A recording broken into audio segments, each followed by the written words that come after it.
Madame la directrice générale, Monsieur le président du conseil scientifique, chers et chers collègues, mesdames et messieurs, merci beaucoup de nous accueillir. Je suis vraiment ravi d'être ici et de pouvoir faire cette présentation pour vous aujourd'hui. Je m'appelle Nicolas Bienvenu, je suis sociologue donc au Media Lab de Sciences Po. Personne ne sait ce qu'est le Media Lab et c'est justement un des objets de cette présentation.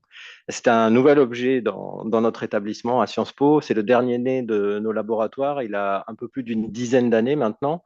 Et je vais essayer de vous montrer avec mon collègue Emilien Schulz pour quelles raisons il a été créé, quel objectif est donné à ce laboratoire, qui est un laboratoire du département de sociologie, mais qui rencontre d'autres disciplines, dont les sciences des données. Et c'est la raison pour laquelle nous allons faire cette présentation à deux voix avec mon collègue Emilien Schulz, qui est peut-être un peu plus multicasquette, hein, qui va parler comme en représentant aujourd'hui des sciences sociales computationnelles, on va dire. Donc, il ne faut pas me dire trop de gros mots. Quand même. Pas trop, pas trop. Mais à chaque fois que je dis un gros mot, vous avez le droit de m'interrompre. On en dit beaucoup. Ouais. On va essayer de vous présenter tout ça. Alors, on a un peu retitré notre présentation puisque à l'origine de l'interpellation, c'était de réfléchir ensemble sur ce qu'était la cartographie des controverses. Peut-être ça, c'est un objet dont vous avez entendu parler, mais on peut inférer juste avec les mots de quoi il s'agit. C'est un courant que je vais vous présenter tout de suite de la sociologie. Mais on va vous le resituer dans une trajectoire plus vaste à laquelle on a participé au cours des dernières années, puisque en préparant cette intervention, j'ai eu l'honneur de me faire traiter d'ancien combattant de la sociologie des controverses.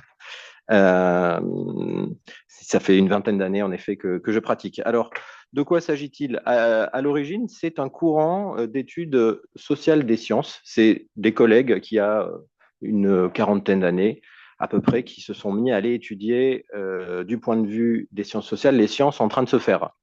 Ensuite, à partir des années 80, l'analyse des controverses, la cartographie des controverses, c'est devenu un exercice pédagogique beaucoup diffusé dans des écoles d'ingénieurs, mais bien au-delà, dans des universités, dans des lycées. J'ai fait cours pendant 6 ans dans un lycée pas très loin d'ici, à l'origine situé sur la dalle de la Courneuve à la Cité des 4000, grâce à un grand programme que Bruno Latour avait décroché sur justement le développement et la massification des enseignements de cartographie des controverses, qui était en fait un investissement d'avenir en formation innovante. Je vous passe tous les autres acronymes, puisque j'ai dirigé pendant 5 ans, mais comme mon collègue, j'ai parfois du mal à me souvenir de ce à quoi il renvoyait. Enfin, et peut-être aussi quelque chose qui peut vous intéresser, c'est que évidemment, les deux premiers, je les pratique et je les ai pratiqués comme chercheur, comme enseignant, mais j'ai aussi eu une expérience professionnelle et je sais que ça a retenu l'attention quand on a eu cette réunion de préparation. Pendant 2 ans, en fait, j'ai travaillé dans une grande entreprise publique où j'ai mis en œuvre ce que je fais aujourd'hui en recherche. En fait, ça servait essentiellement, le résultat de ce que je produisais, à faire du management des parties prenantes. Alors, si vous regardez le diaporama, j'ai mis un sur entre parenthèses, parce que ce qui intéressait beaucoup mes collègues, c'était aussi d'identifier des groupes auxquels on ne pensait pas et avec lesquels on pouvait ainsi travailler après les avoir identifiés. Et donc, par amusement, je les avais appelés des parties surprenantes pour savoir quels étaient les interlocuteurs auxquels on n'avait pas pensé. Donc, c'est ces trois choses-là qu'il nous faut aborder. Peut-être un mot pour dire que, comme ça a été déjà évoqué, mais ça va être une rencontre entre les sciences sociales et des massifications de jeux de données par lesquels on est constamment écrasé aujourd'hui. Quand on parle de controverse, on va penser à tout ce qui se passe dans l'espace public, à la contestation de la science. On va y revenir, c'est une part très importante, sachant que l'exercice de cartographie de controverse et le courant sociologique n'a pas du tout émergé dans le même contexte social et politique. À l'époque, c'était pour parler des sciences, critiquer les sciences et les faire entrer en démocratie. Aujourd'hui, le contexte est plus du tout celui-ci. On va garder ce regard, évidemment, mais on est surtout dans une position de restitution de la confiance vis-à-vis des résultats qui sont fondés. Je pense que c'est des préoccupations que légitimement nous pouvons partager dans cette salle. En santé, j'ai un grand expert à mes côtés, donc il interviendra là-dessus, mais il y a beaucoup de discussions, y compris publiques, et on pourra s'appuyer sur des exemples qui ont trait à des préoccupations qui sont celles de cette agence dans lesquelles on est vraiment, je répète, ravi d'intervenir aujourd'hui. Alors, peut-être de manière très préliminaire, je vous montre ce qu'on pourrait imaginer quand on parle de cartographie des controverses avec un travail d'étudiant qui date de quelques années maintenant. C'est des masters à Sciences Po que j'avais fait travailler pendant 6 mois sur, c'était au début de lancement de CRISPR-Cas9. Alors pour un étudiant de Sciences Po, surtout avant le prix Nobel, ça date un petit peu, c'était un sujet vraiment très exotique. Malheureusement, les mondes sont très cloisonnés. On le constate et on le déplore tous les jours et on veille à retravailler ensemble. Et donc, l'analyse des étudiants avait conduit à cette restitution là, qui prenait la forme d'un site web, mais ce n'est pas forcément la chose qu'on peut viser. Donc, ils avaient identifié par leur analyse des registres d'intervention sur CRISPR et à chaque fois des réseaux d'acteurs associés qui intervenaient, par exemple, sur le registre du désir ou celui de l'alerte et des descriptions. Vous voyez, si je vais sur le registre du désir et si je clique sur Emmanuel Charpentier, en fait, compte tenu de sa place dans le dossier, elle apparaît en premier rang, en quelque sorte. J'en ai une description, je vois d'où elle vient, je vois qui elle est, ce qu'elle dit et comment son autorité est peut-être appréciée. C'est tant d'articles scientifiques publiés dans des revues scientifiques à comité de lecture. Ça, c'est des choses dont personne n'a connaissance et nos étudiants au premier rang, et il faut arriver à le mettre en rapport avec d'autres interventions qui ne sont pas forcément des interventions scientifiques. Et c'est là que ça devient un petit peu compliqué. Bon, ça, c'était assez préliminaire, puisque je vais d'abord vous donner quelques éléments sur la généalogie très rapidement.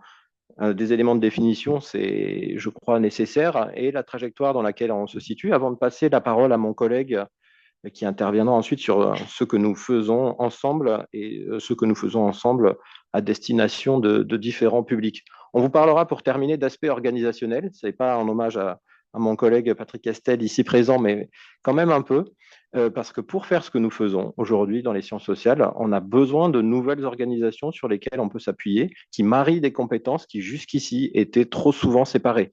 Donc on va vous parler très rapidement, bien sûr, en quelques mots, de ce que sont réellement à travers leurs équipes, les équipes du Media Lab et du CREST. Donc, je commence sur la partie définition. Je vais aller très vite pour avoir du temps pour exposer la suite, mais en plus, je vais commencer sans doute par quelque chose pour vous, chers collègues, qui est sans doute une évidence, mais dans les disciplines scientifiques, pour établir des faits, nous discutons. Nous nous disputons parfois. Le temps de l'élaboration des faits est marqué par des discussions qui sont normales dans le processus d'élaboration des faits. Et ces discussions normales qu'on retrouve dans toutes les disciplines scientifiques, y compris à travers l'évaluation par les pairs dont j'ai parlé dans un instant, on peut les appeler des controverses. C'est-à-dire, en fait, c'est cette incertitude qui demeure pendant les discussions qui précèdent l'élaboration des faits. Alors qui peut être plus ou moins longue, hein, ça peut durer des décennies, ces discussions-là entre scientifiques.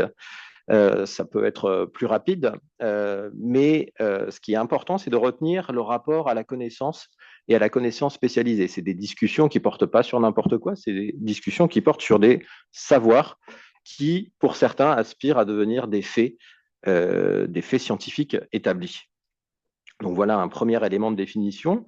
Et voilà ce que sont en fait ce qu'ont découvert finalement mes collègues qui, à partir des années 70 et 80, donc la génération précédente, ont découvert en allant dans les laboratoires pour observer des scientifiques au travail. Ils ont dit, en fait, contrairement à ce qu'on pense avec la vision dans la culture populaire, ou mieux dans l'épistémologie, c'est-à-dire cette partie de la philosophie qui étudie la connaissance, il n'y a pas de découverte miracle avec ce Eureka qui tombe. Il y a tout un processus qu'il nous faut étudier qui font que les faits sont solides et robustes. Et là où c'est devenu très intéressant, c'est que ces controverses, eh bien, elles débordent en quelque sorte des murs des laboratoires. Et ça, c'est cette même génération, première génération, qui l'a établi, mais certains courants ont montré que, en fait, même si on avait établi des faits, on pouvait tout à fait discuter dans la société de ces connaissances ou des objets qui en étaient dérivés. C'est ce qu'a fait une collègue qui s'appelle Dorothy Nelkin dès la fin des années 70. Donc, il peut exister des controverses scientifiques, comme j'ai évoqué tout à l'heure, et des controverses publiques. Donc, ça, c'est un peu l'optique de Nelkin. Et d'un autre côté, c'est l'autre partie de cette diapositive. D'autres collègues, c'est d'autres courants en fait sociologiques qui ont dit mais en fait ça déborde aussi, mais pas pour les raisons que vous croyez. C'est que les controverses, elles sont socio-techniques, c'est-à-dire qu'elles débordent les murs de laboratoire et elles constituent en même temps la société. Une collègue très connue sur les travaux de sciences régulatoires d'ailleurs, Sheila Jazanov, de la Harvard Kennedy School, qui parle de coproduction des connaissances et de l'ordre social. Eh bien, les deux se stabilisent mutuellement, les connaissances et les groupes sociaux. Par exemple, quand on a une connaissance sur une maladie, ben, on crée un nouveau groupe social qui est potentiellement un groupe de malades ou de victimes. Euh, donc l'image aussi de ça, c'est celle de Bruno Latour, dont Patrick Castel a parlé il y a un instant, qui est celle de la pasteurisation de la France. Pasteur, c'est pas simplement des connaissances dans un laboratoire qui donnent accès à des microbes, c'est aussi la société française qui se remet sur le métier, en quelque sorte, avec ces nouvelles entités que sont les microbes. Je pense aux politiques hygiénistes, par exemple, je pense à la forme des égouts de Paris, dans lesquels Pasteur, en tant qu'expert, est d'ailleurs beaucoup intervenu. Dans tous les cas, ça nous donne beaucoup d'occasions de discuter et le fait de rentrer par les controverses nous donne une certaine facilité finalement. C'est un moment d'effervescence sociale avec beaucoup de publicisation pardon, des positions. Et donc, c'est facile à repérer. C'est une porte d'entrée assez commode qui a été une des raisons du développement aussi de ce courant et notamment du versant pédagogique. Certains de mes maîtres disaient que c'était un moyen de faire des sciences sociales aux ingénieurs, s'ils étaient dans des écoles d'ingénieurs, sans leur dire qu'ils faisaient vraiment de la sociologie, quoi. Euh, à l'école des mines, voilà, au centre de sociologie de l'innovation de l'école des mines. Euh,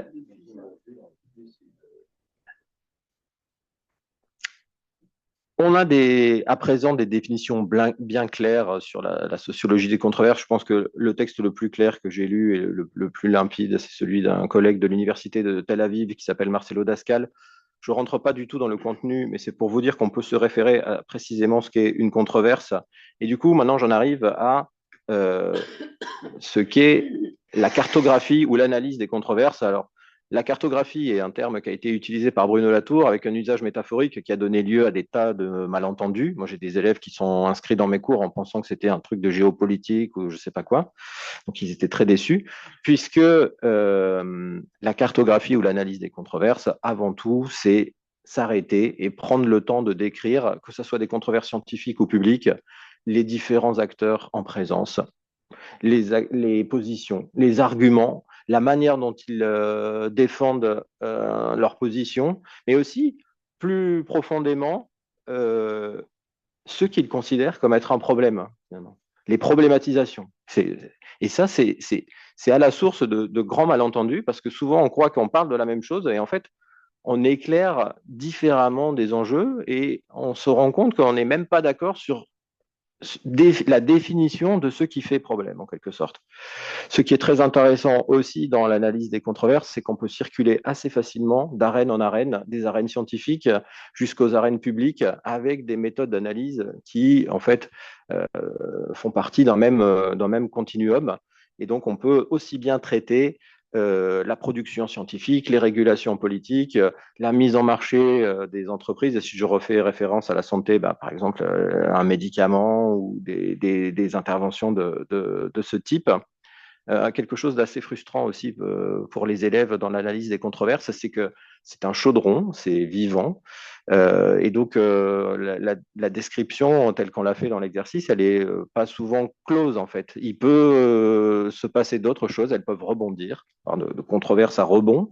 Et donc, moi, j'ai des élèves qui m'ont dit c'est bon, on a tout terminé, puis une nouvelle publication scientifique, paf, il faut recommencer parce que ça fait bouger les positions et ça fait évoluer la manière d'appréhender les choses.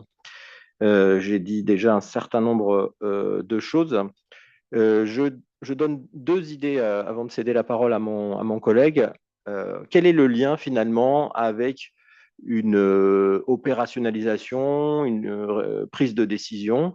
Eh bien, en fait, j'ai ici écrit que c'était un moyen, ces analyses de controverse, de se repérer dans l'incertitude de ces situations, de ces affaires, euh, alors qu'on a des modes de gestion politique qui ont été faits pour prendre des décisions après que les connaissances soient établies.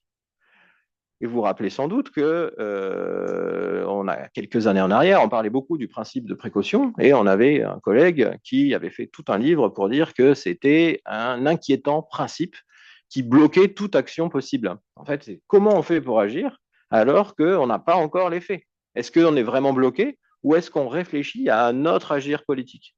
Donc ça, le pari de cet exercice, c'est de dire, OK, on n'est pas figé, on regarde qui est là, on regarde qui défend quoi, on entretient cette dynamique s'il le faut, en donnant de la force à des gens qui ne seraient pas audibles pour prendre en compte leur position. Et puis, il y a aussi un idéal, on se met d'accord sur des formes de décision qui sont plus des décisions tranchées, mais justement le fait de prendre des mesures sur cette base avancée. J'en ai dit quelques mots, mais c'est aussi l'idée, c'est qu'il y a aussi des limites dans notre exercice. Le contexte a radicalement changé, on ne peut plus faire cet exercice pour dire aux sciences, ou plus seulement dire aux sciences, il faut discuter avec les problématiques sociales. La science n'est plus aussi hégémonique et donc connaître la manière dont les faits sont élaborés, c'est une méthode de restitution de l'autorité. Le retour à l'ancienne autorité, la position d'autorité, l'argument d'autorité, je pense qu'il est illusoire. En revanche, connaître pourquoi on peut faire confiance à une position, ça, c'est le pari qu'on fait, en tout cas. Je me suis fait traiter de gentilhomme avec mes méthodes dans une intervention pour le conseil scientifique de Pasteur, il n'y a pas si longtemps que ça. Mais en fait, c'est la seule voie possible quand on est dans une politique démocratique. Bon, peut-être aussi, on a quelques problèmes qui sont liés à la dévaluation de la méthode, pas de la méthode, oui, de la méthode.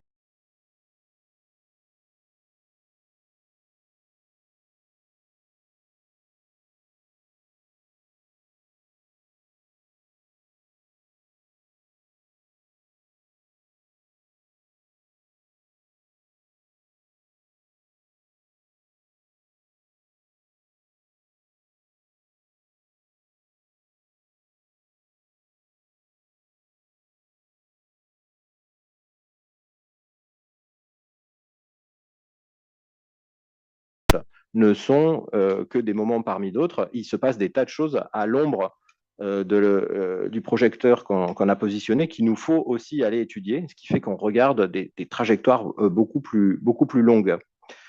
Il y a aussi cette tentation qui a été pointée par Patrick Castel dans son introduction, au fur et à mesure aussi que la méthode s'est répandue. On a eu des usages marchands, c'est-à-dire que vous pouvez trouver des consultants qui vous proposent des analyses de risques et de controverses et qui n'ont pas le même soin que nous accordé à l'enquête, dont on va beaucoup parler à présent.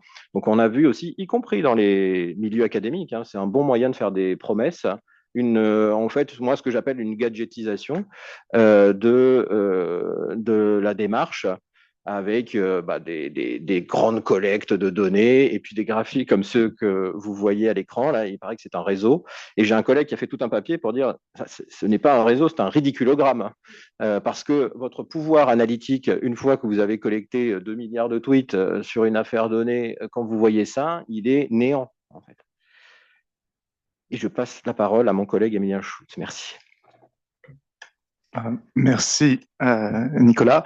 Moi, je vais faire un basculement progressif. Et en fait, moi, j'ai été tiré dans cette analyse des controverses par Nicolas il y a maintenant une bonne dizaine d'années. Et mon entrée a été en tant que sociologue des sciences d'abord, sociologue de la santé ensuite, et plus en plus sur la dimension vraiment la partie donnée, parce que ce que l'analyse des controverses a apporté progressivement, en fait, dans ses premiers pas et puis avec la tradition portée par le Media Lab, ça a été justement d'aller introduire dans une tradition de recherche en sciences sociales différents niveaux de données qui n'étaient pas forcément présentes avant, et les intégrer rapidement, en fait, justement, dans ces questions de cartographie, de rendre visibles les choses, mais aussi ensuite dans aller explorer des espaces qui étaient, à l'époque, au moins explorés, notamment les médias sociaux, etc. Et en fait, ce qu'on a continué à discuter avec Nicolas progressivement, à travers ces différentes années d'enseignement, de recherche, c'est qu'au final, l'analyse des controverses qui est réussie, cette cartographie des controverses, sa force est souvent, vient souvent des sciences sociales qui sont derrière. Et donc, derrière le côté un peu porte d'entrée commode dont parlait Nicolas, c'est-à-dire que l'on rentre en fait sur une méthode qui dépasse un peu les sciences sociales, la force d'une bonne étude, c'est justement de s'appuyer sur des domaines spécialisés des sciences sociales, notamment là, sur des enquêtes de terrain proches des acteurs que l'on cherche à rencontrer. Quand on parle de la production scientifique, de s'intéresser à la manière dont se produit la connaissance scientifique, notamment à travers le secteur de la scientométrie, et j'imagine que Michel Dubois en parlera peut-être cet après-midi. Et au final, progressivement, en fait, de montrer qu'il y a des controverses, cette manière un peu de rendre compte de ce bouillonnement qui mêle savoir, engagement, prise de position politique, sociale dans l'espace public. En fait, c'est une forme d'articulation entre, d'une part, une bonne différents courants de sciences sociales qui se retrouvent groupés en fait dans une enquête et l'intégration progressive de nouvelles formes de données qui permettent justement de sortir d'études particulières et de commencer à gagner un peu une vue plus générale. Et donc, progressivement, on est passé, et je parle là pour Nicolas, qui progressivement a construit aussi des cours, des enseignements et des recherches d'une étape qui était vraiment l'analyse de controverses, avec ses limites, dont Nicolas vient de parler, vers une dimension d'enquête, plus revendiquée en fait, ancrée dans différents courants de sciences sociales, et cela au besoin de chacun des sujets à aborder, qui se retrouvent outillés en fait par différentes méthodes qui permettent justement d'arriver à cette cartographie qui est souvent utile, nécessaire ou demandée pour la dimension de sciences plus régulatoires, c'est-à-dire d'intervenir à un moment donné dans un débat public et scientifique. Et donc progressivement, en fait, la cartographie des controverses, comme cadrage, a évolué vers l'enquête interdisciplinaire, outillé en fait en sciences sociales. Et c'est à ce titre-là que je vous parlais un peu, je vais pas aller très long en fait, mais juste vous donner un peu une vue qui est celle que l'on a actuellement dans les sciences sociales dites computationnelles, c'est-à-dire des sciences sociales qui restent ancrées en fait dans des vraies questions de sciences sociales, de sociologie, de géographie, d'économie, mais qui vont aller chercher des nouvelles données, de nouvelles méthodes pour justement donner un peu plus d'ampleur ou aller dans des secteurs qui ne sont pas en fait initialement traités. Et donc à ce titre-là, moi je suis ingénieur de recherche, data scientist au CRES, qui est donc le laboratoire qui est le laboratoire du groupe NSAI. NSAI, c'est l'école de l'INSEE. Donc, effectivement, c'est l'école de la donnée. Le CREST est un laboratoire à dominante économie, notamment les économistes polytechniques, mais avec une équipe de sociologues qui porte justement ces questions computationnelles, portées notamment par Étienne Aulion. Et donc, on développe des méthodes et alors, on fait des choses qui étendent en fait beaucoup d'étapes qui ont déjà été faites par la cartographie des controverses. Donc, dans beaucoup de cas, en fait, on suit les pas et on renforce et on donne une plus grande crédibilité méthodologique et scientifique à des méthodes qui finalement étaient déjà employées par l'analyse des controverses depuis maintenant une dizaine d'années. Et donc, finalement, on prolonge ce même sillon. Et donc, l'idée, c'est donc d'outiller les sciences sociales. Et comme je disais, cet outillage des sciences sociales était déjà là. Alors, je ne vais pas rentrer dans les détails, parce qu'il y a beaucoup de gros mots qui sont affichés sur la slide, mais en fait, quand vous allez voir justement différentes équipes ou différents groupes qui travaillent sur ces controverses publiques autour de technologies de santé, autour de prises de position d'articles, et dans le cadre d'autres travaux que j'ai faits, et je reviendrai rapidement tout à l'heure, en sociologie de la santé et en santé publique, nous l'avons fait en fait, on est déjà outillés, et là, des outils qui existent depuis longtemps en fait. La sociologie ne se limite pas par exemple à la conduite d'entretien, mais alors juste pour en citer quelques-uns, l'analyse de données textuelles est depuis longtemps pris en compte avec des logiciels un peu anciens maintenant qu'on renouvelle comme Iramutech, l'analyse de données hétérogènes de presse, l'analyse avec une plateforme développée par Liffrisk et Cortex. On a beaucoup d'outils pour justement essayer de faire sens de tous ces débats qui arrivent sur des forums à l'époque et maintenant sur les sociaux.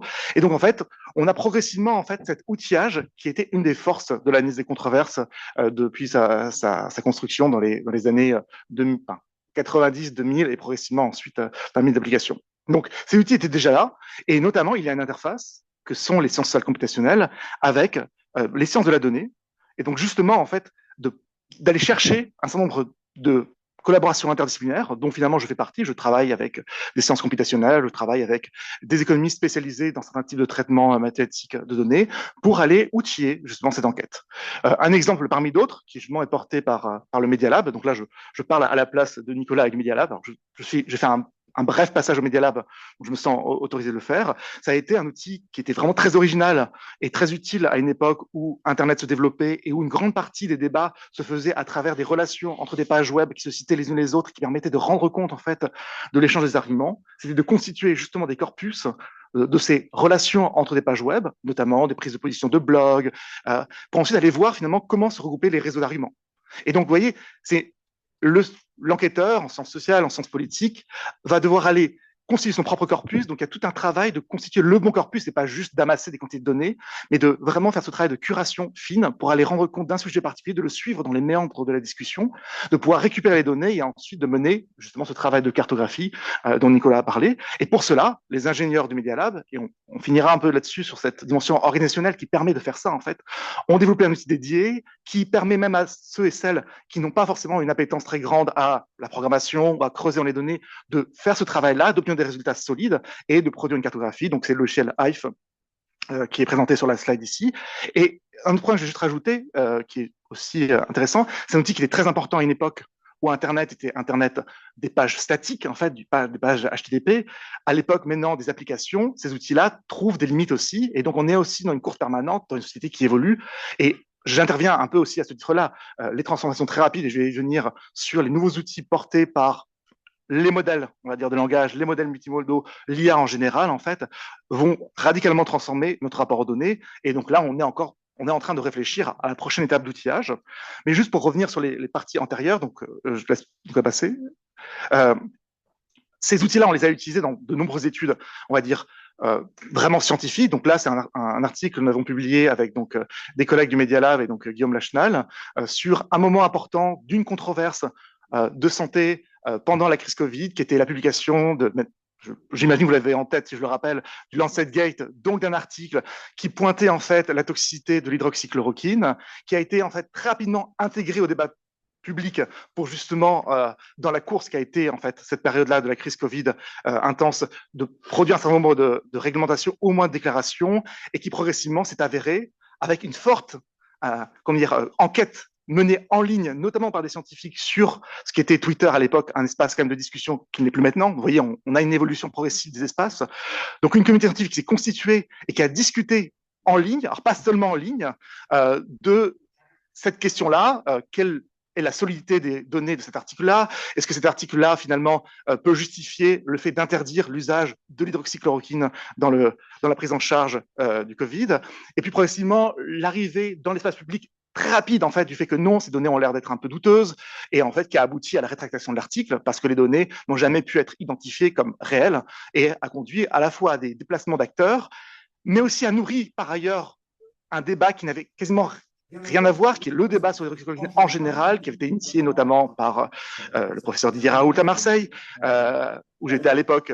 Donc c'était un sujet d'intérêt pas loin de là où je travaillais, donc à Marseille, et donc qui venait se greffer sur une discussion plus large qui dépassait quasiment la dimension scientifique à ce moment-là, en fait, et est venue renforcer en fait de la polarisation en ligne. Donc ce que vous voyez là, en fait, c'est justement ce travail quasiment de cartographie. Il y a une polarisation qui apparaît, donc c'est parlant, mais en fait, le travail, on l'a mené aussi avec des entretiens réalisés auprès justement des chercheurs qui sont allés discuter dans les forums spécialisés et puis ensuite en ligne sur ces données-là, et un travail aussi extensif d'analyse de la presse pour voir comment le débat s'est aussi construit avec l'enquête qu'a menée le Guardian. Bref, il y a bien une cartographie, mais elle a bien été menée avec les outils des sciences sociales. La cartographie est une partie importante pour cette partie notamment sur Twitter. Vous voyez en ligne là, c'est les échanges sur la question sur Twitter pendant la période autour de la publication de l'article, mais l'enquête en elle-même, cette visualisation n'est qu'un outil dans une enquête en sciences sociales. Très rapidement, et juste pour rappeler que le débat qu'on a là actuellement sur les controverses et l'outillage des sciences sociales, en fait, dépasse de loin les outils un peu plus, on va dire, shiny, brillants que sont les traitements de données de réseaux sociaux. Nous avons mené, et donc ça rejoint peut-être des questions aussi que vous avez actuellement sur la position de l'agence et la manière dont elle atterrit dans l'espace public. Nous avons mené, dans le cadre d'un projet porté par Laetitia Atlani-Duo sur la période Covid, sur les sciences régulatoires, justement, une analyse de la place du conseil scientifique Covid pendant cette période-là. Donc, une réflexion sur comment, en fait, l'expertise scientifique et notamment la science régulatoire atterrissait dans l'espace public en termes d'objets auxquels beaucoup d'acteurs étaient censés se positionner, auxquels les citoyens étaient en permanence exposé à travers les journaux télévisés, à travers les déclarations politiques appuyées et mentionnant ce conseil scientifique. Donc c'était un moment important en fait de mise en scène de cette science régulatoire qui généralement est plutôt cachée, un peu dans les méandres des institutions. Et donc on s'est posé la question, quelle est, quelle est la représentation de ce conseil scientifique en fait dans ce moment-là particulier de la gestion Covid. Donc là, j'ai mis juste ce graphique parmi d'autres parce que notamment il y a l'ANSM qu'on avait mis dans le questionnaire pour se poser la question à quel point ces différents organismes qui peuplent un peu ce paysage de la santé publique, de la régulation de la santé et des technologies de santé étaient connus en fait des personnes et notamment avec des questions comment l'IHU, qui était inconnu à l'époque, devenait d'un coup connu parce qu'il y avait ces controverses sur la chloroquine, comment le conseil scientifique, parce qu'il était relayé aussi par un choix politique du président de la République mis en avant, devenait finalement un peu la façade de la science dans l'espace public. Et on a donc creusé, savoir qui était exposé, qui avait connaissance de ce conseil et comment les gens, et là pour le coup les répondants, au sens de la population française, identifiaient la particularité de ce qui est une science justement d'institution régulatoire par rapport à une science plus disciplinaire, et donc en fait qu'il y a plusieurs régimes de sciences qui cohabitent à un moment donné dans une société. Et donc, je ne vais pas rentrer là-dedans, mais c'est juste pour montrer que cette enquête, c'est une enquête très classique de sociologue, c'est une enquête par questionnaire qui répond à un besoin précis, et donc l'outillage en fait est effectivement toujours à géométrie variable en fonction des sujets à traiter. Donc, l'enjeu, et c'est pour ça que je parle, et je ne vais pas parler beaucoup plus longtemps en fait, c'est qu'il y a actuellement, notamment autour de cette cartographie des débats publics, en fait, des besoins nouveaux pour pouvoir à la fois approfondir des études qui existaient, qui étaient plus, on va dire, localisées, pouvoir avoir des cartographies, donc des visions un peu plus générales. Et ces besoins, on va dire, sont au nombre de 3. Et c'est un peu pour ces raisons-là qu'on est souvent dans des attelages interdisciplinaires et collaboratifs. On a des besoins de corpus de plus en plus grands. Là, quand on parlait des tweets à l'heure, c'était quelques millions de tweets, mais sur une période de 2 semaines, parce que c'était un moment intense, mais on est actuellement avec des volumes, en fait, de données à traiter qui sont de plus en plus intenses et de nouveaux types de données qu'il s'agit de collecter, de faire sens. Il y a des compétences de plus en plus spécialisées dont on a besoin dans nos équipes. Nous, actuellement, au CREST, on embauche des ingénieurs, des data scientists, des gens qu'on forme aux sciences sociales. Et inversement, on se forme à ces méthodes-là. Et donc, on a un travail permanent d'échange, en fait, sur ces compétences. Et puis, il y a de nouveaux types de données en termes de données non exploitées actuellement. Typiquement, les vidéos, sur tous les médias sociaux qui sont principalement basés sur des vidéos comme YouTube, TikTok. Les images sont de nouveaux médiums aussi, donc il s'agit en fait de se saisir et d'intégrer dans l'enquête justement qui est portée par cette dimension de cartographie. Et juste pour donner un exemple, et aussi pour montrer un peu l'activité réelle de nos équipes, actuellement, nous, on développe dans le laboratoire un outil qui s'appelle ActiveTigger. Donc, on a un groupe de réflexion sur les sciences sociales computationnelles qui suit cette logique-là, qu'une enquête, surtout actuellement, doit outiller en fait l'enquêteur ou les collectifs. Donc il faut des outils spécifiques. Et donc on a parlé de Hive tout à l'heure. Là, c'est un outil qui permet justement d'intégrer un peu des aspects plus d'IA dans le travail, notamment de comment est-ce qu'on fait qu'on a 1 million d'éléments sur lesquels on veut annoter, qu'on ne peut plus faire à la main. Donc comment est-ce qu'on transfère en fait une annotation de 1000 éléments sur un corpus d'1 million pour justement, par exemple, identifier des tweets qui sont plutôt pro ou plutôt anti ou plutôt confusionnistes. Et donc, comment est-ce que l'on fait ce travail pour mettre à l'échelle? Donc, typiquement, ActiveTigger, et donc j'ai passé et développé sous l'initiative d'Étienne Ollion, est un outil qui a pour vocation d'apporter aussi aux sciences sociales au sens large. Et donc, on a aussi des journalistes qui viennent travailler avec nous. On discute avec différents types d'acteurs qui vont être intéressés à l'enquête et à ce travail de cartographie, de construire une interface qui permet à la fois de se baser sur les meilleures pratiques actuellement des dimensions computationnelles et des sciences sociales computationnelles, donc des méthodes qui sont éprouvées et qui par ailleurs font l'objet de publications, et un outil qui est utilisable par potentiellement diversité d'acteurs de la recherche qui ne sont pas formés à ces méthodologies d'un point de vue de programmation ou data scientist. Donc là, c'est juste pour donner un exemple, et je vois que le temps file, mais c'est un outil qui permet de charger des corpus de millions d'éléments, d'en annoter un certain nombre avec un schème d'annotation. Par exemple, la façon la plus peut-être basique, c'est pro, anti et indécis sur des questions comme la polarisation sur la chloroquine, et ensuite de pouvoir généraliser ce schème de codage sur des corpus très larges, et donc de faire ce travail en fait d'apprentissage supervisé qu'on appelle en machine learning, assez facilement et d'explorer des corpus. Vous voyez, c'est intégrer de nouvelles types de données d'enquêtes, qui par ailleurs sont des enquêtes sciences sociales, qui posent des questions de sciences politiques, de sociologie, des organisations, tout en rajoutant le twist qu'il faut pour pouvoir aller dans ces espaces qui n'étaient pas initialement directement accessibles. Donc, cet enjeu d'outiller les sciences sociales est un peu une sorte de résultat et de produit de cette réflexion de l'analyse des controverses, la cartographie des controverses, qui a amené progressivement à séparer 4 grandes questions qui sont toutes liées, et c'est pour ça aussi que les enquêtes, il y a toujours une dimension, une question de recherche, c'est des enquêtes ancrées dans des questions de recherche, des méthodes qu'il s'agit d'améliorer, et donc là, quand on parle d'annotation supervisée, ce sont des méthodes qui sont publiées dans des revues de sciences computationnelles ou de sciences sociales computationnelles, donc spécifiques pour éprouver leur robustesse, la construction d'outils adaptés pour justement permettre cette enquête collectivement, à la fois pour les chercheurs, pour les étudiants et pour l'ensemble des acteurs impliqués dans la conduite d'enquête en sciences sociales. Et puis le dernier point que j'aborderai très rapidement, qui est la question d'accès aux données, que je vais vraiment juste passer très rapidement, qui est toute cette analyse, toute cette cartographie même ancienne époque. En fait, elle vient d'une époque où les données étaient accessibles et faciles d'accès. Et cette situation a énormément évolué. Elle a évolué à tous les niveaux, mais principalement parce que la donnée est devenue finalement une valeur économique centrale sur laquelle tous les acteurs se retrouvent à mettre différents types de restrictions monétaires ou des restrictions bien importantes pour des questions de sécurité. Et donc, on se retrouve finalement avec là, dans cette question de cartographie, qui est notre fil directeur depuis le début, mais plus généralement dans la question de l'enquête en sciences sociales augmentée par différentes méthodes, à devoir en fait saisir ces différentes questions de données et donc de créer des accès pérennes, de développer des pipelines accessibles et d'avoir des infrastructures au bon niveau pour pouvoir les traiter. Donc, je ne vais pas parler longtemps, mais avec l'arrivée des traitements IA, on est de plus en plus dépendant de prestataires extérieurs qui font tourner des modèles, notamment aux États-Unis, qui posent des questions en fait de comment est-ce que l'on rapatrie en fait des traitements dans nos murs, notamment pour les données sensibles. Typiquement au CREST, au laboratoire où je suis, nous avons cette compétence historiquement parce que c'était un peu le berceau du CASD, qui est le Centre de sécurité des données, mais on pose aussi la question pour les collaborations qu'on fait avec nos partenaires d'acquérir du matériel pour faire tourner des modèles localement dans nos serveurs pour justement ne pas avoir besoin d'envoyer des données extérieures. Et le logiciel dont je vous ai parlé tout à l'heure, ActiveTigger, a cette vocation de maîtriser de bout en bout la chaîne pour être capable de déployer nos outils dans nos laboratoires et de garantir que le traitement ne sortira pas en fait des murs de ce laboratoire-là. Et puis après, il y a cette question, notamment qui vous concerne, je pense, pour la manière d'envisager les controverses actuelles et dans le futur, c'est comment est-ce qu'on constitue de manière pérenne ces données pour éviter en permanence de les réinventer, de les reconstruire. Le Media Lab est très fort historiquement d'avoir cette technique et cette pratique d'aller chercher les données, de les collecter et de les mettre à disposition en fait de la communauté scientifique mondiale. Et c'est une de leurs grandes forces et ils sont reconnus pour ça. Mais les choses changent. Twitter, dont on parlait tout à l'heure, a fermé son API, qui est maintenant payante. On ne peut plus scraper au sens récupérer ces données si facilement. D'autres API sont de plus en plus fermées, même celles qui sont ouvertes initialement parce que l'attaque par tous les modèles automatiques et les agents fait que sa pression est intenable, même pour des plateformes comme HAL, pour le partage des données en France, qui devient bloqué, mais pour des raisons pratiques, ils ne peuvent pas gérer la demande produite par ChatGPT, etc.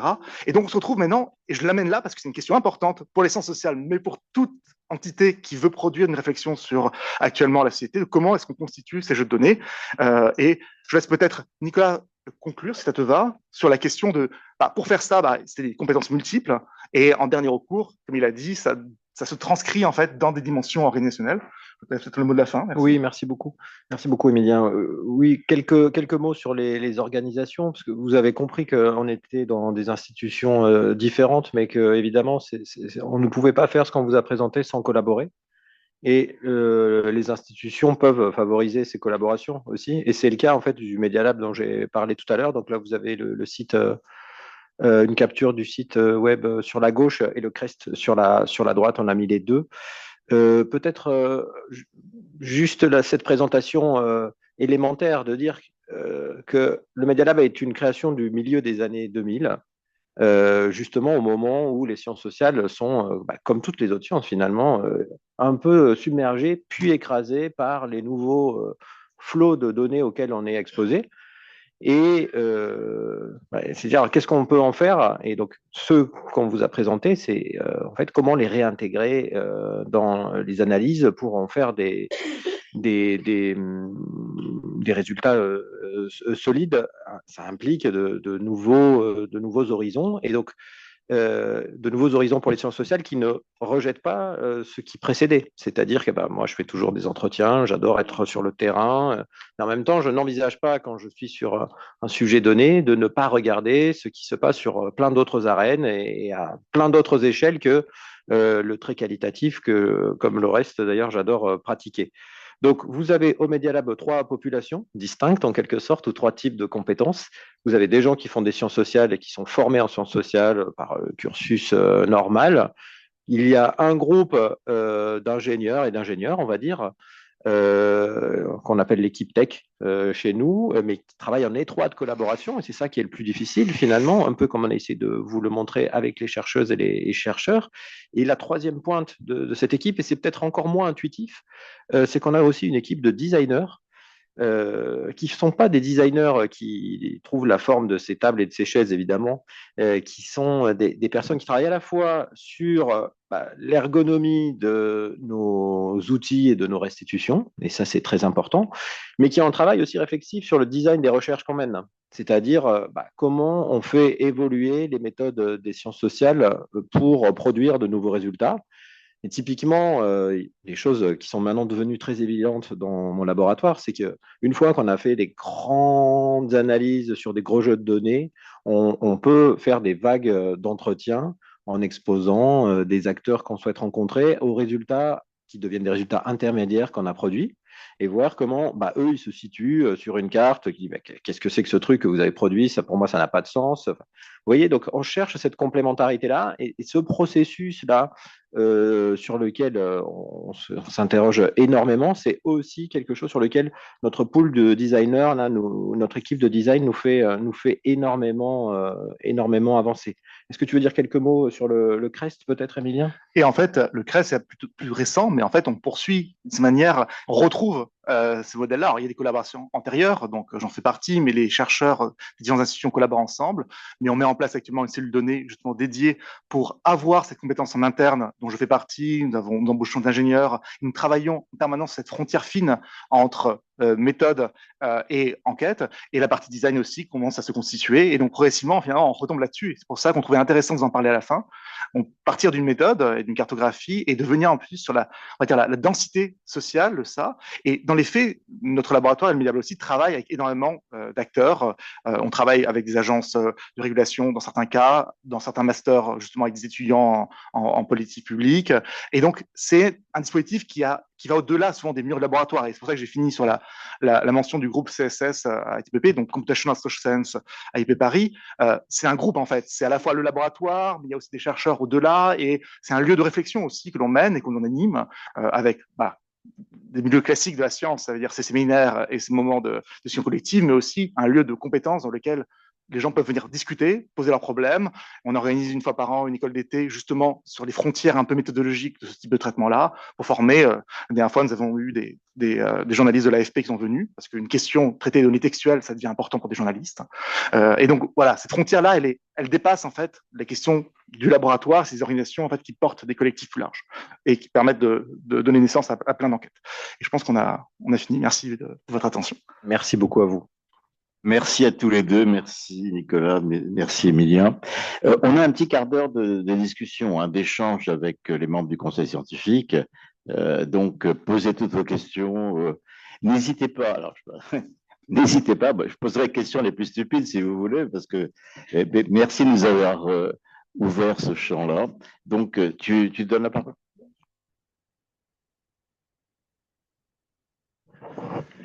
D'accord, merci beaucoup pour votre présentation. Alors moi, j'ai deux questions, donc j'en prends une après Eric, puis je reviendrai peut-être sur la seconde qui concerne plus les données et le contenu donc des données qui sont effectivement difficilement accessibles. Moi, j'ai eu l'occasion, alors ma première question, c'est plus que j'ai eu l'occasion de travailler avec le Media Lab et la HYPE, il y a déjà quelques années. Je dis IF. Bon, ouais. Voilà.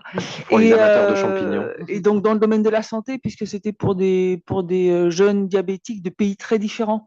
Alors, ça travaillait sur les URL, ça n'allait pas dans le contenu. Mais déjà, moi, j'avais trouvé quand même des choses très importantes en termes, justement, de peut-être des informations qu'on pouvait observer selon qu'on était un diabète de type 1 en Chine ou en France, en fonction, non pas évidemment, cette espèce de schéma ridicule où on ne voit pas grand-chose, ok, mais n'empêche qu'il y avait énormément d'informations sur la façon dont les gens parcouraient.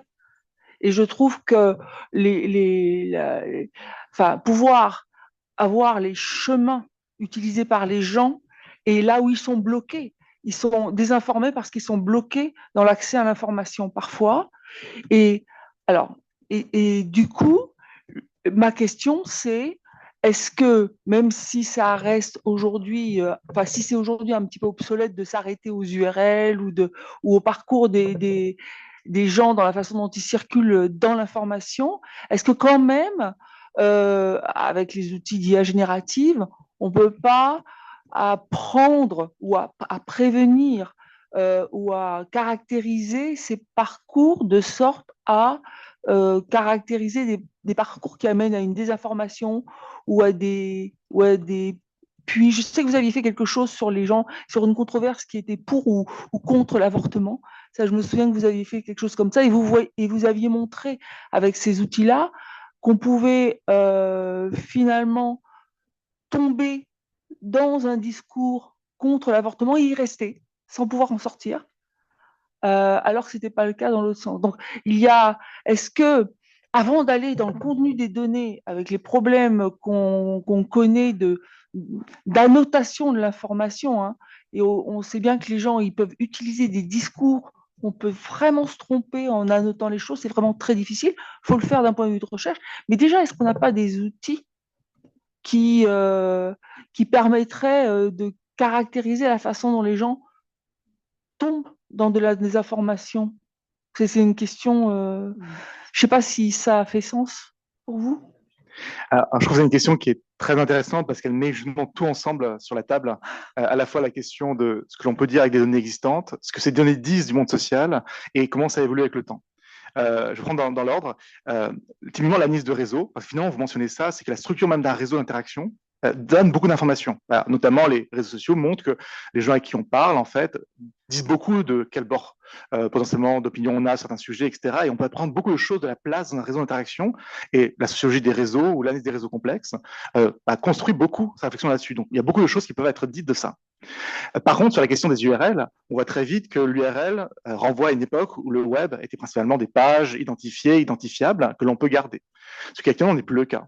Actuellement, l'accès à l'information se fait au moins jusqu'à avant les modèles génératifs par beaucoup d'applications. Résultat, en fait, il faut avoir une possibilité de rentrer à l'intérieur de ces enclos fermés que sont les applications, ce qui pose la question de comment est-ce qu'on fait des méthodes d'enquête qui permettent de prendre en compte le fait qu'on n'est pas directement sur les URL. On passe par des logiciels, en fait, qui, eux, gèrent en interne l'accès à l'information, et c'est une vraie difficulté technique. Et si on n'a que les URL, on se retrouve finalement à avoir une vision partielle et partiale de l'usage des réseaux sociaux. Et donc, c'est pour ça que le Media Lab, dans sa pratique de documenter ce que les gens font vraiment avec les outils numériques, montre, par exemple, les gens ne sont jamais sur un seul réseau ou un seul site web. Ils ont une pratique multimodale, en fait. Résultat, si on n'a qu'un seul jeu de données, on peut faire des conclusions qui peuvent être biaisées et ne pas prendre en compte la pluralité, en fait, de l'action humaine. Et le dernier point, c'est, oui, c'est intéressant de réfléchir à ça, notamment à l'ère du génératif, où on a encore d'autres enjeux qui arrivent, où on n'accède plus vraiment directement à l'information, mais une information qui est retraduite et générée toujours à façon pour des questions particulières, qui posent des challenges encore différents. Et donc, c'est là où on est actuellement. On doit se poser la question de comment on fait ça. Et ce qui se développe plusieurs institutions, notamment, je crois, à l'Institut Système Complexe, c'est de construire, en fait, de manière collaborative avec des cohortes d'utilisateurs qui autorisent, en fait, de la donation de données. C'est-à-dire ils acceptent d'installer sur leur ordinateur, sur leur téléphone, un logiciel qui a été validé et qui est développé par les gens, qui permettent justement d'avoir une vision complète de où ils vont, de ce qu'ils font, et donc de permettre non pas d'avoir une vision partielle, c'est-à-dire juste les sites web, mais vraiment la richesse de la pratique réelle d'information, des vidéos YouTube vues, en termes de liens justement, c'est qu'est-ce qui a été vu, et après de faire ce travail-là, par exemple, de voir si oui ou non il y a des bulles finalement de filtres, c'est le terme souvent utilisé, qui se mettent en place, c'est-à-dire on tourne en rond un peu sur le même petit cercle d'informations et que ça conduit à des effets. Juste pour finir sur un tout à fait autre domaine, c'est un des sujets traités dans notre laboratoire au CREST par un sociologue de la culture, lui s'intéresse à comment les plateformes comme Deezer, Spotify, avec leurs algorithmes de recommandation, diversifient ou au contraire enferment les gens dans des goûts musicaux. Et les résultats là, par exemple, c'est de montrer que ça diversifie plutôt. C'est que globalement, contre l'idée que finalement il y a une forme de fermeture de la pratique de consommation musicale, il y a plutôt une diversification. Et donc, c'est très particulier à un domaine, et donc ça pose une question là, de ce sujet de la culture, de ce sujet de l'usage de la culture, ça n'a pas du tout le même, et vous l'avez très bien dit, sur si on cherche des informations de santé, qui actuellement passent de plus en plus, et c'est une question à mon avis qui est glaçante, et là, à titre personnel, de membres de ma famille sont en situation de chercher de l'information médicale, et je vois ça, la place que prend le génératif, je pense que vous avez aussi des observations autour de vous, et vous-même, ça prend une place importante, et c'est une question de transformation de quelle information arrive à chaque personne, et qu'est-ce qu'après elle en fait, c'est encore une question. Voilà, désolé, c'est très long comme réponse, mais je trouvais que ça permettait de dire plein de choses. Mais merci. Juste avant, je vous interromps 2 minutes, c'est pour dire que nous avons l'honneur Alors, Volodina, excuse-moi, j'ai toujours du mal. Rabé Arisoa, C'est qui était bien, une Joël. sociologue de la... J'ai jamais su prononcer ton nom. Qui est sociologue de la santé et qui faisait partie du précédent conseil scientifique de la NSM. Donc, simplement, j'ai vu que tu avais levé la main, et Jamila aussi, et puis ici en salle, Eric était avant. OK.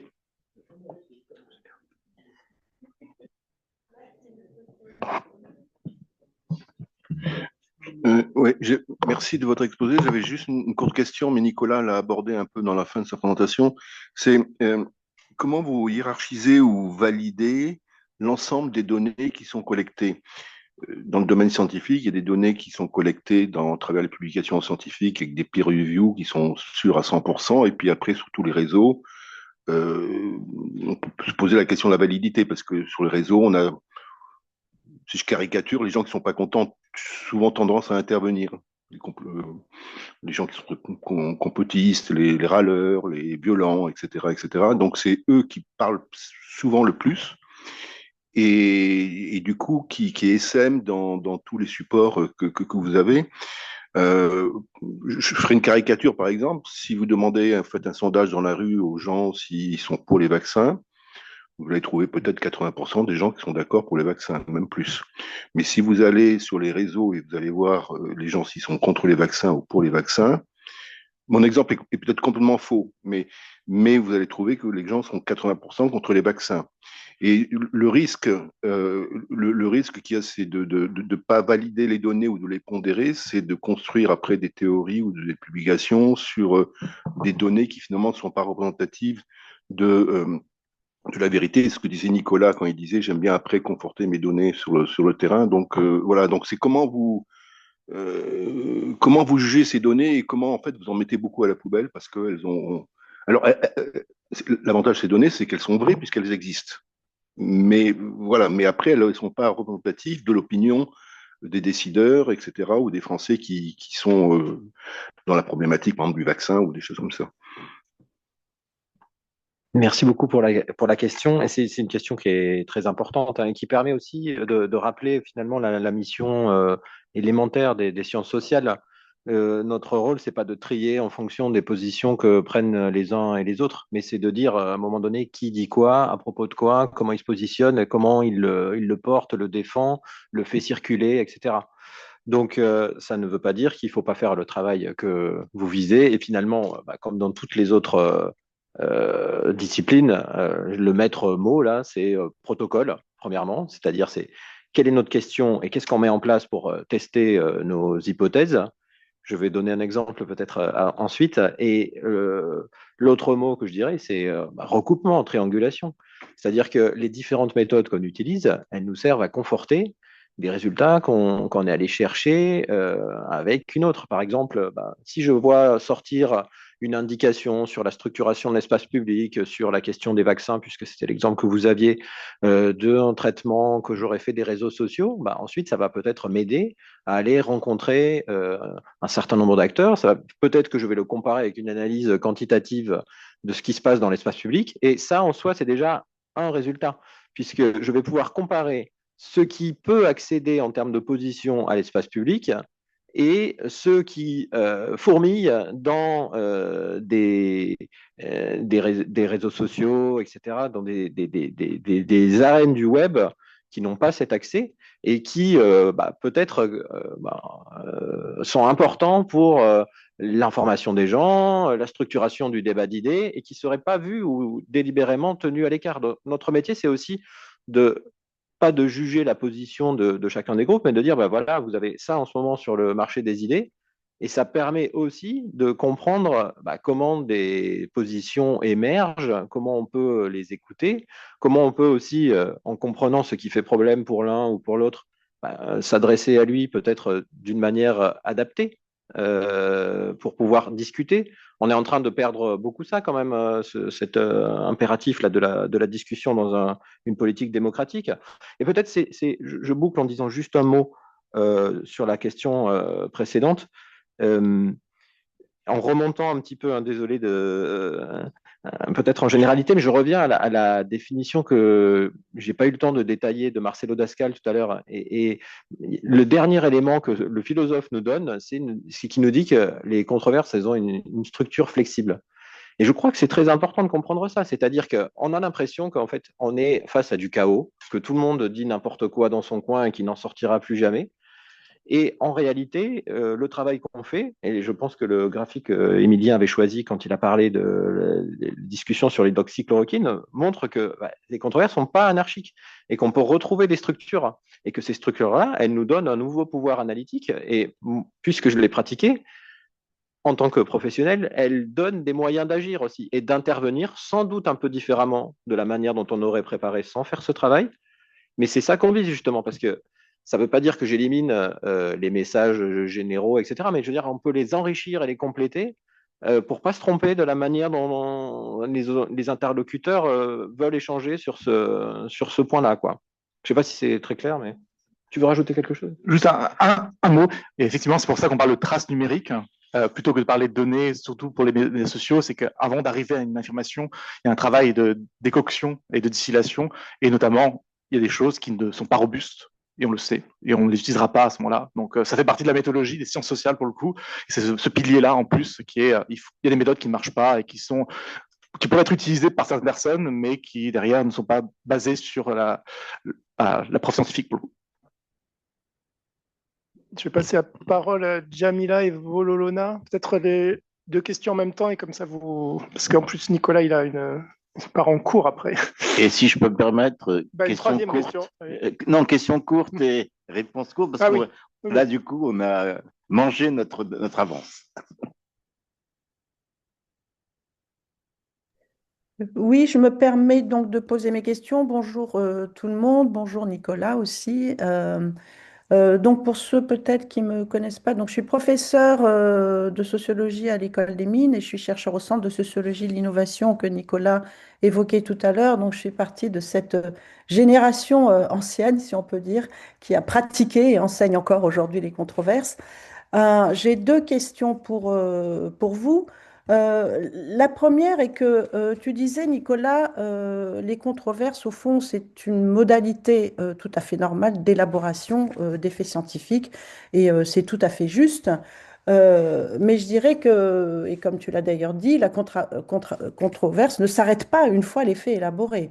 C'est-à-dire que les faits scientifiques continuent en permanence d'être discutés à plus ou moins bas bruit, avec plus ou moins de visibilité, mais c'est un régime, je dirais, normal de ce que c'est que la science. La science, quelque part, est toujours un tout petit peu en train de se faire.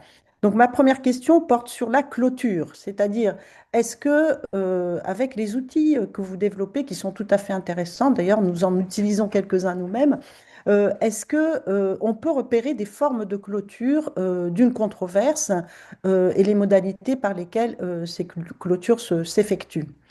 Et ma deuxième question porte sur quelque chose peut-être d'un peu différent, c'est que on constate aujourd'hui que les controverses qui ont en effet qui sont productives au sens que tu as indiqué, hein, Nicolas, c'est-à-dire que les acteurs, ça permet finalement d'élargir les problématisations, de mieux les comprendre et de voir qui se positionne sur quel type de questions.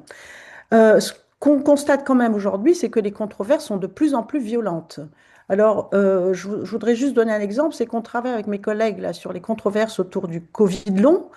Et nous constatons une sorte de blocage extrêmement fort des positionnements, c'est-à-dire que par médias interposés, les chercheurs qui s'opposent sur ce qu'est le Covid long et ce qu'il faudrait faire en termes non seulement de politique publique, mais même de tout simplement de prise en charge, en viennent à s'insulter quasiment. C'est-à-dire qu'il y a une forme de violence que peut-être on ne trouvait pas de façon aussi récurrente dans les controverses, disons, des temps précédents.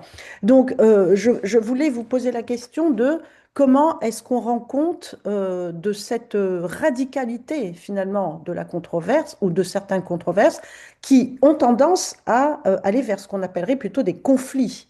Et est-ce que les outils que vous avez permettent justement de repérer les moments de bascule, c'est-à-dire les moments où on quitte la controverse et où elle se radicalise pour se terminer en conflit. Voilà, merci. Désolée, Joël, j'ai été très longue. Je passe. Une réponse courte. Jamila, Après Jamila, d'accord. Peut-être Jamila comme ça. Mais non. Et Jamila, as-tu une question? Ok, elle sera très très courte et peut-être elle a déjà été répondue, mais je n'ai pas bien compris. Par rapport à tout ce qui circule dans cette masse d'informations, est-ce que vous intégrez dans vos analyses ce qui vient de l'intelligence artificielle pour alimenter davantage une controverse? Donc ça ne viendrait pas de personne, mais ça serait des messages qui ne sont pas, enfin, vous voyez ce que je veux dire, qui ne sont pas vrais, portés par des personnes, mais qui sont générés par l'intelligence artificielle. J'espère que ma question est claire. J'ai essayé d'être courte.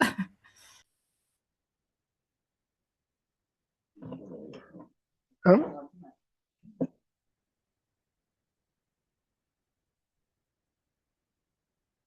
Non, on a déjà ces deux. Alors, si vous pouvez faire rapidement.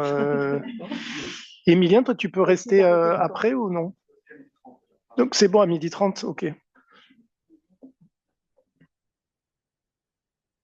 Merci. Et oui, je salue Vololona, évidemment, que je suis ravi de retrouver par ce biais, qui a une immense expertise sur ces affaires. Sur les formes de clôture, alors ce serait presque un résultat là, qui n'est pas assez affermi, mais j'ai plutôt tendance à penser que la multiplication des canaux de discussion a tendance à rendre la clôture impossible. En fait, c'est une braise sur laquelle il est soufflé en permanence. Et ça ne veut pas dire qu'on n'a pas d'effet, mais ça veut dire qu'on n'a pas tout le monde qui s'aligne si facilement sur ces faits.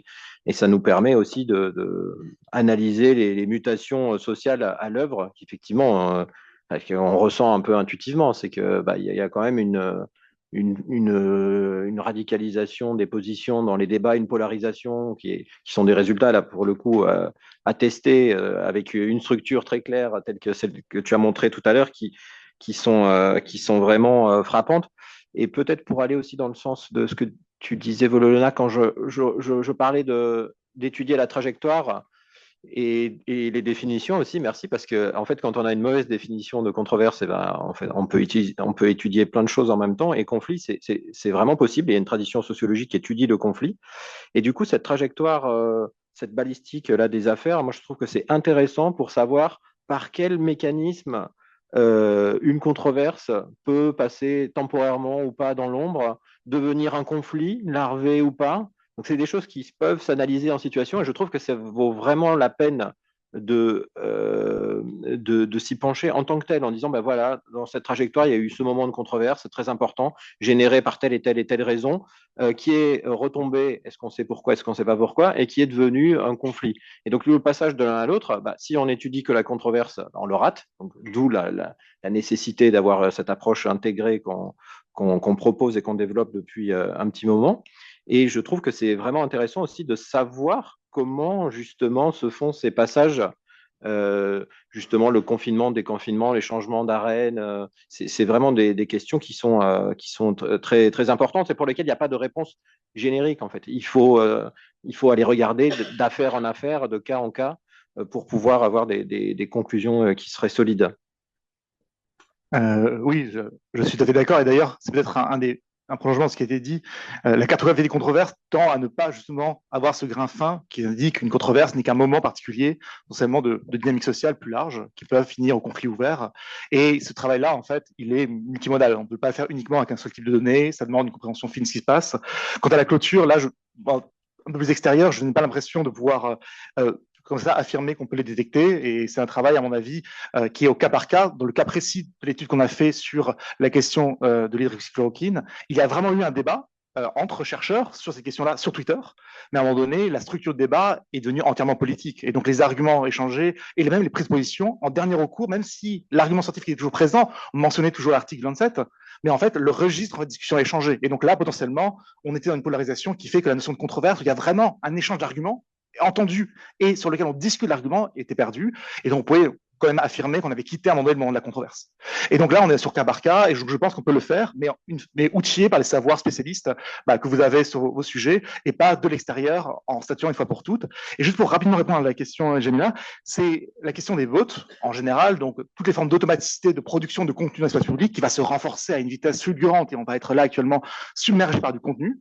En fait, c'est un domaine de recherche à part entière des sciences computationnelles qui développe des prédicteurs, comme pour les spams dans les mails, qui essaient de prédire sur la base en fait de régularité de contenu et ou des prédicteurs qui permettent d'avoir un score, on va dire, d'artificialité d'un contenu qui est jamais parfait. On est dans le domaine de la prédiction, mais qui permet de faire deux choses. Un, déjà de voir si oui ou non on retrouve ce genre d'intervention dans un débat, et deux, de pouvoir faire le traitement avec tout et sans les bots, voir si ça change, et donc comme ça d'introduire des questions de recherche, notamment, et c'est un sujet très fort sur la désinformation actuelle, la cellule placée auprès du Premier ministre sur l'ingérence dans l'espace public, sur les médias sociaux, fait ce travail-là, en fait, d'essayer de détecter des bots russes dans le débat public, etc. Donc il y a beaucoup d'acteurs positionnés cette question, qui développent des outils qu'on regroupe sur l'open source intelligence, qui sont utilisables pour la recherche aussi, et qui outillent encore plus notre travail.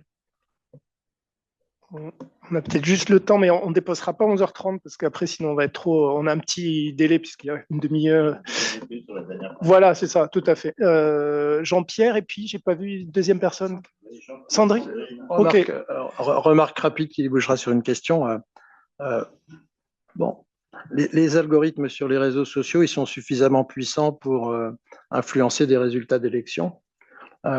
Mais ensuite, vous êtes allé sur la désinformation, mais je voudrais poser une question sur ce qui m'apparaît pour moi comme une contre-mesure importante de votre travail, c'est que des entreprises sur des marchés libres utilisent aujourd'hui exactement les mêmes outils que vous pour éviter qu'il y ait des controverses, justement en saturant les messages de façon positive pour leurs produits. Ils utilisent de la classification, ils partent des publications, font quasiment du profilage individuel de leaders d'opinion. Bon, donc, et là, s'ils l'utilisent très bien, ce qui est classique, hein, puisqu'ils ont des moyens assez considérables, il n'y aura pas de controverse là où il pouvait y en avoir une. Donc, ce que je veux dire, c'est est-ce que vos outils, à partir du moment où ils restent dans la sphère publique ou parapublique, par exemple en lien avec l'ANSM et le CRETS, est-ce qu'on n'a pas besoin de contre-mesures très efficaces? Et évidemment, je terminerai en disant sur l'asymétrie possible, parce qu'ils ont beaucoup plus de moyens que vous. Oui, et alors c'est une réponse un peu facile que je vais faire, mais je suis entièrement d'accord. Par exemple, là, la structure sur les hierarchies, une question se pose, est-ce que c'est pas produit par l'algorithme de Twitter qui a regroupé des communautés de similarité, et donc en fait, on ne voit que en fait, le produit d'un dispositif commercial, parce que Twitter reste un dispositif commercial, etc. Et c'est très fort, et c'est là où l'enquête est vraiment l'enquête au sens très concret du sociologue, d'aller voir des acteurs et leur parler, permet de poser déjà la question du disciple. Notamment Franck Châteaurenaud dont on a parlé, qui est un expert de cette question de controverse, mais aussi à un moment donné, la manière dont on passe quasiment du ressenti non verbalisé à quelque chose qui peut être discuté, à quelque chose qui est dit, et ensuite à quelque chose qui fait débat. En fait, c'est des étapes différentes d'une balistique de l'argumentation. Et dans certains cas, suivant les personnes concernées et suivant leur lieu de la possibilité d'exprimer, donc leur puissance d'expression, je crois qu'ils utilisent ça comme terme, on va retrouver des personnes bloquées dans la capacité même de parler. On le voit sur la question, par exemple, de la terminologie, sur les effets secondaires. Est-ce que les mots, même la manière d'en parler, permet de rendre audible le discours, même si les effets sont réels, ou inversement, est-ce que l'existence d'un certain répertoire va conduire à certaines formes d'expression qui vont se surimposer, là, indépendamment des influences. Et donc, là, dans les faits, je pense qu'une pratique matérialiste du social, c'est-à-dire il y a des personnes, des situations, il faut aller les voir, en fait, et on ne pourra jamais dépasser ça, on n'aura jamais de proxy suffisamment parfait et suffisamment absent d'ingérence pour ensuite dire, on peut directement définir automatiquement des choses. Je pense qu'il faut faire ce constat-là et donc toujours mélanger au moins un peu, en fait, ce travail d'enquête qui est vraiment ancré dans une tradition longue, très pratique et très, on va dire, corporelle, en fait, quasiment, avec des méthodes qui permettent de mettre à l'échelle des analyses et développer des stratégies pour identifier ce que vous avez mentionné, c'est-à-dire différentes formes d'ingérence qu'on regroupe souvent sur la notologie aussi, c'est-à-dire comment est-ce qu'on crée des débats ou est-ce qu'on les efface en fonction d'intérêts qui peuvent intervenir, mais qui ne marchent pas toujours. Donc, la question, c'est on peut les détecter aussi en partie et bref. Très... Juste un mot, oui, je suis tout à fait d'accord. Cette asymétrie est impressionnante, presque désespérante en réalité. Asymétrie de moyens et au profit d'intérêts, alors qu'on n'intervient pas du tout avec cette philosophie-là.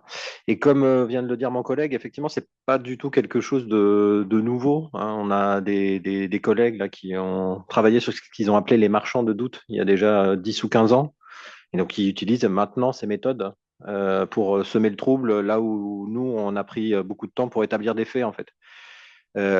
Pourquoi je mentionne ça? C'est parce qu'en fait, déjà, le travail en sciences sociales, là, pour le coup, en histoire, c'est Naomi Oreskes qui est derrière, et puis d'autres comme Proctor, etc., sur les questions de santé. Ils ont mis à jour les méthodes que ces groupes ont utilisées pour dénigrer du travail scientifique, influencer l'opinion, etc. Donc, du coup, ça redonne aussi un élément, parce que sinon, ça le fait passer pour naturel. Bien sûr, c'est pas aux mêmes vitesses, etc. Mais il y a plein de travaux qui montrent que en sciences sociales, en tout cas, on peut intervenir sur ces cas pour savoir comment ces positions interviennent. Et je donne un exemple très récent, vous l'avez peut-être vu, mais Naomi Oreskes, encore elle, à la fin de l'année dernière, a publié dans Science un papier qui montrait que, en fait, le papier qui a servi de référence pour commercialiser aux agences pour commercialiser le glyphosate pendant 25 ans, il a été ghostwrité par Monsanto, en fait. Je ne sais pas si vous avez vu cette affaire, et il vient d'être dépublié.